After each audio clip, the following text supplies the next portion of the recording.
Hey guys, this is Zachariah Bourne, personal development and dating coach, and someone asked me, I'm answering your questions, and if you guys have a question that you want answered, go ahead and share it in the comments. But someone said, how do you have the really difficult conversations, the hard conversations in a marriage or in a relationship? How do you have those? And I'll give you a couple tips that can definitely help. So number one, I noticed people are not thinking about how they want the conversation to go. They're just stumbling into it without giving any idea of how they would like it to go. And this kind of leaves the conversation up to chance. You know, you're just rolling the dice. But if you can start thinking about how you want it to go, how you want it to be, and start focusing in that direction, one, you'll gain clarity on how to talk about this in a better way to have someone understand your perspective more clearly. And that's what a lot of people do. Another thing that is very helpful is you want to, before you actually have the conversation, sit down, focus on how you want it to go, right? How do you want them to see it? But also you want to create that feeling of having that ideal scenario happen. You want to start choosing how that conversation is going to go. If you're scared about it, if you're freaked out about it, it's probably not going to go as well. And also, spending a lot of time freaking out about it is not going to help you. So if you're really waffling back and forth, if you're having that indecision and worrying about it, it just kind of makes it worse.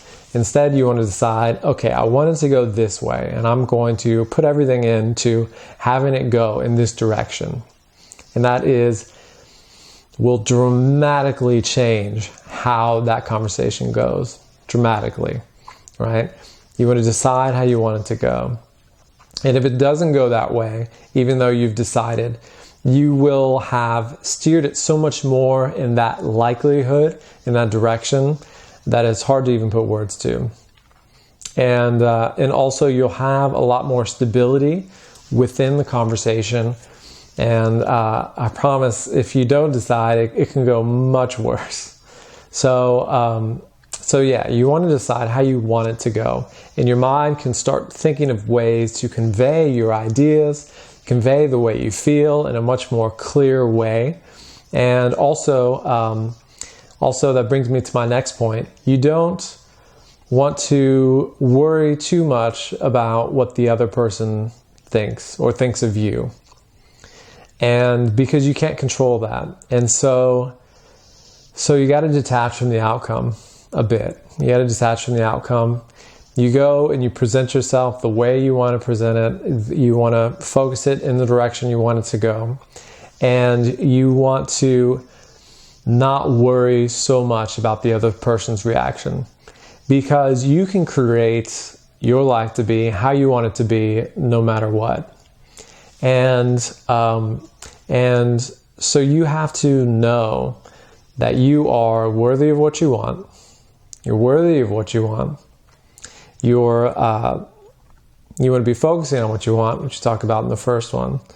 And you have to realize that what this person thinks of you or thinks of this situation or thinks of what you share with them is their business. And you have no direct control over that. You can't control how another person thinks of you. And it's really none of your business anyway. But I know so much in relationships or marriages or things where we're really close with someone, we really care what they think. And that's a huge mistake. We can't care too much about what they think. We have to focus on how we think and take care of ourselves first, because you can't control someone else and how they feel about you. You have no power over that. So instead, we have to detach from the outcome, right? Pull ourselves away from that outcome and realize that it's at the end of the day, we have to take care of ourselves first. Take care of ourselves first. How we feel and what we think is the most important thing. So yeah, so that's my second tip. The third tip is, try to put yourself in the shoes of the other person. If you can see it from their perspective, you can often soften it or help someone understand your perspective more easily. You can disarm someone, by saying, yeah, I can see how you would see it this way, and I can see how that can make you feel in this way.